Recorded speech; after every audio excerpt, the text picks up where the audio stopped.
রাজধানীর মিরপুর 2 নম্বরের Sam associate petrol পাম্পে দেখা মেলে মোটরসাইকেলের দীর্ঘ সারি। তবে অকটেন ও পেট্রোল না থাকায় ফিরে যেতে হচ্ছে মোটরযান চালকদের।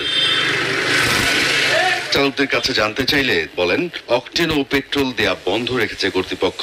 আগে থেকে তেলের বিষয়টি না জানাই অন্যান্যদের মতো এক বাবা তার সন্তানকে স্কুলের সামনে রেখে বাইকে তেল নিতে এসে পড়েছেন বিপাকে। আমার কাছে হাফ লিটার তেল নাই। আমি আমার মেয়ে স্কুলে দিয়ে আমি এখানে স্কুলে দাঁড়ায় রেখে আমি তেল নিতে আসছি। এখন এখানে বলতে তেল নাই। এখানে অকটেল পেট্রোল কিছুই পাওয়া যাচ্ছে না। আমি 2টা পাম্প খুঁজেছি, আপনার যে সাগুপ্ত এখানে একটা ছিল আর আপনি এখানে একটা দেখেছি, এখানেও নাই। আমি কোনোভাবে কষ্টে এ পর্যন্ত আসছি, এখন ইঞ্জিনই বন্ধ হয়ে গেছে, তেলই নাই। আর আমি মনে করছিলাম যাওয়ার সময় এদিকে তুলে নিয়ে যাবো, তোরা বলতেছে ভাই তেল নাই। তেলে যদি যাই তাহলে যাওয়া যাবে না, গাড়ি বন্ধ হয়ে যাবে। ভাই পেট্রোল থাকে না, না হলে অকটেন থাকে না, যে কোনো একটা ভাই পেট্রোল শেষ অকটেন নেন, এমন হয়। কিন্তু দুটোটাই তার একসাথে শেষ হয় না। এমন